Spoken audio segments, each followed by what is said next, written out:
Hello everyone and welcome back to another Pokemon X and Y Wi-Fi battle.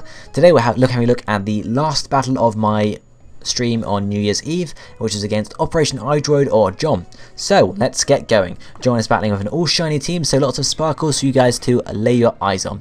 So I'm using my general, Greninja, Excadrill, Garchomp, Charizard, what else is it?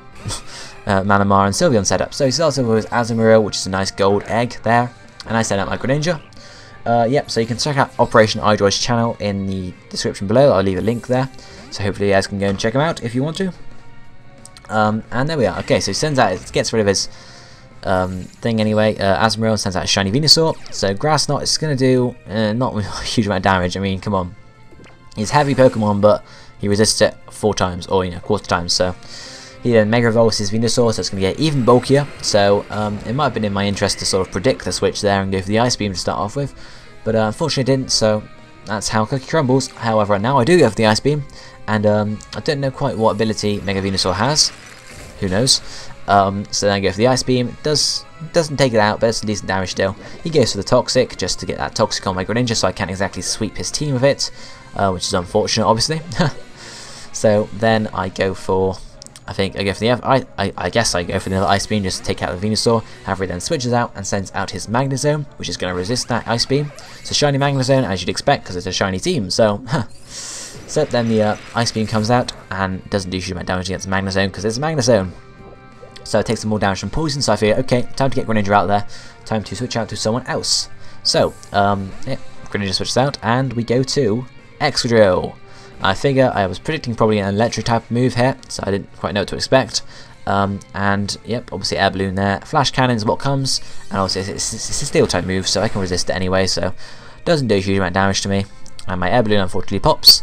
He knows I'm going for the earthquake here, so he withdraws his Magnezone and sends out his Flygon, who actually has Levitate as the ability, which I will hint at later on. But unfortunately, my Excadrill has Mold Breaker, so the ability don't mean shit to Excadrill. So it still hits it with the Earthquake. He unfortunately goes for his own Earthquake and does some decent damage to Excadrill there and takes it out unfortunately. So, yep, there goes the Excadrill.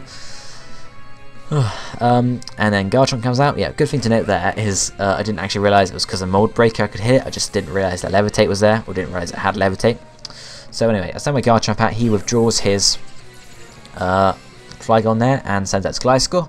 Obviously, I Mega Evolve my Garchomp because I finally put my Mega Garchomp on here. I mean, like, yes, finally. It's like, yes, finally. So I go for Crunch, which is going to do some decent damage to Gliscor, but it's not too much because Gliscor is defensive. So, unfortunately, or fortunately for me, it reduces defense. So, he obviously gets Poison from his Toxic Orb, and obviously Poison here is going to kick in then. So I decided to get rid of my Garchomp because I know Gliscor generally tend to carry Ice Fang, so I don't particularly want that hitting me. So I send my Sylveon out and takes the Ice Fang reasonably well. Not too bad, but not too bad either.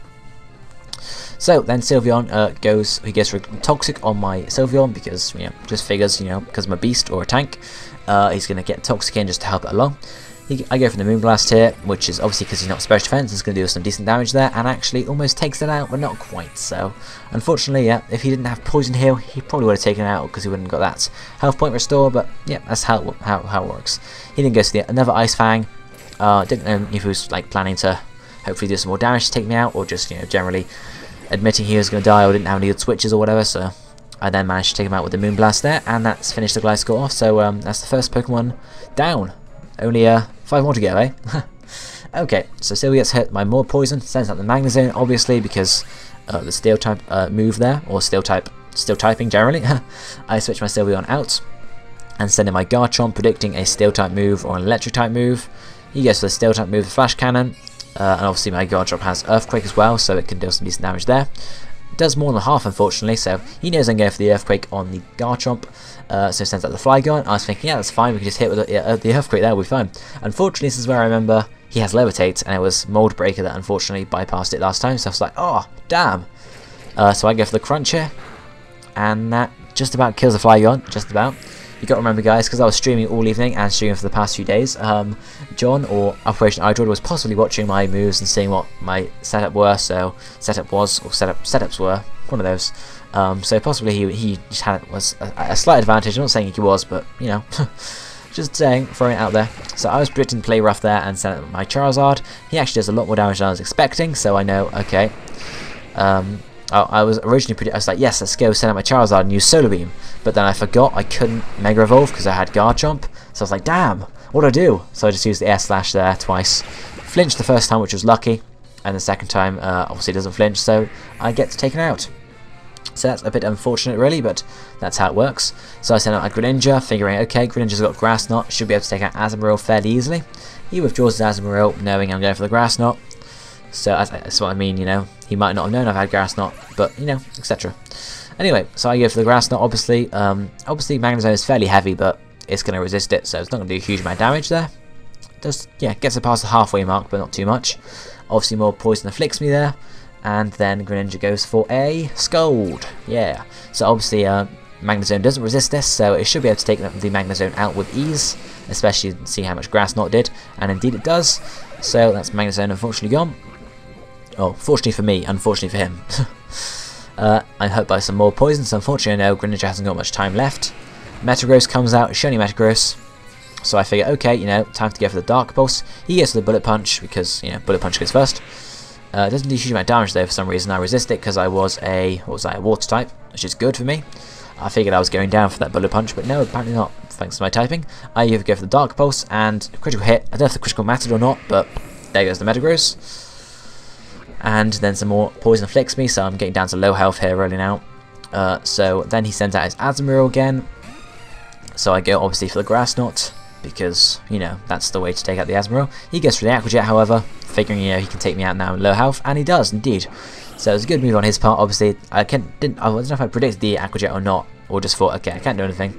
But yeah, didn't do anything there, or couldn't do anything rather. He goes for another Aqua Jet. However, I'm a defensive Pokemon, so I figure, okay, I can take it pretty well, which I do. Psycho Cut comes out and finishes off the Azumarill there, which is pretty good. I think my Manamar pretty good, seeing as it's not actually IV'd. Well, it's EV trained in attack and defense, but it's not IV'd at all, so...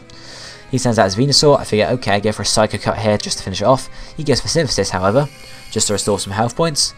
However, that's not really gonna... it's not gonna help in the long term, because Venusaur is his last Pokemon, and Psycho Cut here is doing a hefty amount of damage, just pretty much resetting his Synthesis there.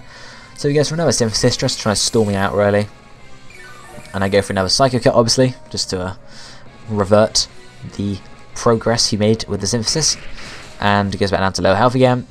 So then on the final turn he goes for another Synthesis. And we all know that Psycho Cut has a higher critical hit ratio, so I was just there on the stream thinking, okay, this is just going to carry on until the Psycho Cut gets critical hit pretty much. And indeed that's what it does right there. And that's game, set and match. So it's a good game there, John, or OPERATIONiDROID. As I said, please go check out his channel if you want to, guys. He's got some awesome videos. He actually made a video showcasing all these shiny Mega Evolutions, and that went viral-ish. Viral, I guess it's viral, yeah. 700,000 views in about a month or a month and a half, something like that, so it's pretty good, to be honest. So yeah, definitely go check out his channel. Thanks for watching, guys. I hope you enjoyed the video. I shall see you next time. Goodbye.